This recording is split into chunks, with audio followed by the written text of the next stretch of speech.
berkoordinasi dengan baik. Nggak ada kendala sama sekali, Bang? Tidak ada kendala. Laporan nggak ke Presiden setelah menyampaikan paparan gimana, Pak? Tadi kan ada rapat. Rapatnya soal apa? Koordinator Bidang Pembangunan Manusia dan Kebudayaan, kemudian Menteri Koordinator Bidang Perekonomian, 3 Menteri Keuangan dan Menteri Sosial, beserta tim masing-masing. Dapat diperkenalkan Bapak dan Ibu. Kemudian Ibu Sri Mulyani, Menteri Keuangan, Bu Risma adalah Menteri Sosial, Menko Ekonomi, Bapak Erlangga Hartarto. Saya bersama dengan Menko Perekonomian dan Menteri Bappenas membahas mengenai pagu indikatif untuk APBN 2025. Seperti diketahui bahwa untuk RAPBN 2025 yang merupakan APBN pertama untuk pemerintahan baru memang disusun sesuai dengan siklus dari APBN yang dimulai dengan pembahasan mengenai kebijakan ekonomi makro dan pokok-pokok kebijakan fiskal. Nah, hari ini adalah tahapan untuk memberikan indikasi mengenai pagu indikatif bagi kementerian lembaga. Tadi telah dilaporkan bahwa untuk tahun 2025 kita memulai dengan tantangan yang kemungkinan dihadapi baik dari sisi global, baik itu dari sisi ekonomi seperti terjadinya kenaikan suku bunga, inflasi, dan juga dari arus modal yang terpengaruh, tensi dari geopolitik, juga adanya tren seperti digitalisasi, climate change, dan demografi yang semakin aging. Untuk mencapai high income country, maka untuk 2025 tetap akan dikelola dan difokuskan untuk menyelesaikan persoalan-persoalan yang berhubungan dengan tantangan struktural, yaitu bagaimana meningkatkan produktivitas. Oleh karena itu, fokus dari kebijakan fiskal 2025 adalah untuk akselerasi pertumbuhan ekonomi, meningkatkan well-being atau kesejahteraan dan konvergensi kesejahteraan dan kemajuan antar daerah. Untuk beberapa fokus seperti hilirisasi, transformasi hijau, pembangunan infrastruktur, SDM unggul, inklusivitas, dan reformasi birokrasi masih akan tetap dilakukan. Hari ini Bapak Presiden meminta supaya kita tetap berkomunikasi tentu saja nantinya dengan pemerintahan baru, sehingga agar pemerintahan baru bisa pada tahun pertama langsung melaksanakan program-program yang menjadi program prioritas yang sudah disampaikan.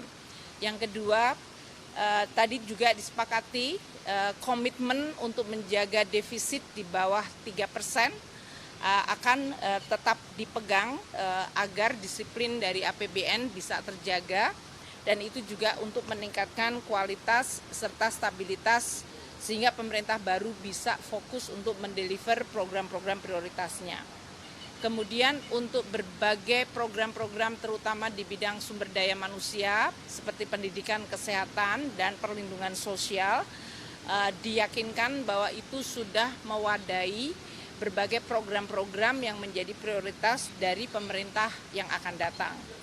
Dan karena ini sifatnya masih merupakan transisi krusial, maka kami akan terus melakukan penajaman terhadap berbagai desain postur APBN 2025, namun tetap menjaga proses politik secara proper, secara baik, sehingga tidak menimbulkan persoalan mengenai persepsi maupun dari sisi legitimasi dari proses penyusunan APBN itu sendiri. Jadi itu yang bisa saya sampaikan teman-teman wartawan. Jadi APBN 2025 tetap akan kita susun. Komunikasi dengan transisi pemerintahan baru juga akan dilakukan. Posturnya tetap melihat kepada program-program prioritas yang memang akan dilaksanakan oleh pemerintahan baru ini. Dan postur akan tetap menjaga yang disebut disiplin dan kebijakan fiskal yang hati-hati, termasuk defisit yang di bawah 3%. Okay?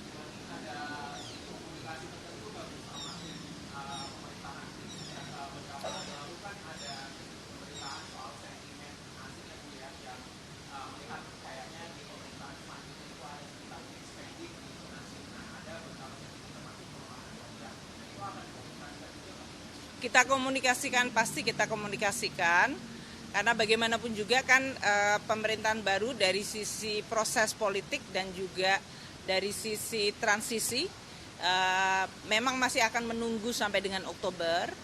Namun tentu dan di satu sisi kita juga lihat nanti keputusan dari Mahkamah Konstitusi.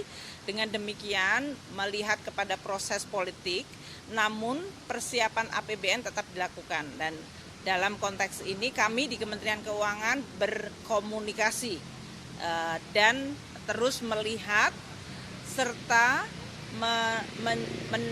dalam hal ini melihat serta memberikan beberapa alternatif mengenai postur APBN 2025 yang bisa tetap mewadahi program-program prioritas namun tidak melanggar fiskal prudent. Jadi dalam hal ini defisit yang tadi kami sampaikan di bawah 3% itu sudah menjadi pedoman dan sudah disepakati untuk tetap dijaga.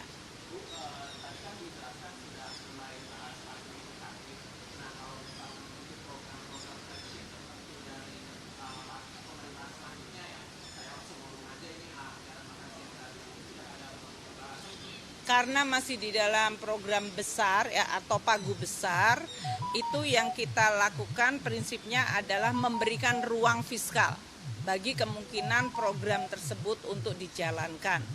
Namun tetap di dalam konteks makronya dan fiskalnya, ini saya tolak aja ya, maaf. Untuk makronya tetap kita akan lakukan postur dari APBN yang tadi terjaga sehingga kepercayaan dari pasar dan dalam hal ini investor atau mereka rating agency akan tetap terjaga. Jadi itu yang akan dilakukan. Gitu ya. Berkoordinasi dengan baik. Nggak ada kendala sama sekali, Bang? Tidak ada kendala. Laporan nggak ke Presiden setelah menyampaikan paparan gimana Pak? Tadi kan ada rapat.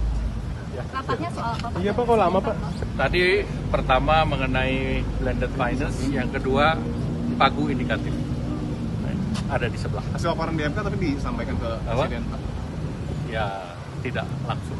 Tidak langsung. Yang penting kita melaporkan sudah hadir.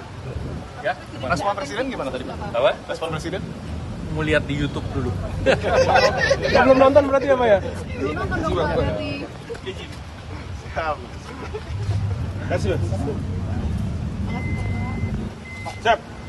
Berarti Presiden nggak nonton langsung, Pak? Apa? Lihat di YouTube. Berarti belum sempat melihat ya Pak ya Presiden ya Pak ya? Saya nggak tahu. Pak, soal warna bansos Bapak sempat menyinggung gimana Pak itu? Kenapa? Warna bansos nggak ada yang merah. warna, ya nggak ada. Kan tadi udah jelas. Nggak ada yang warna. Statementnya sudah jelas. Itu menyinggung partai tertentu tidak Pak?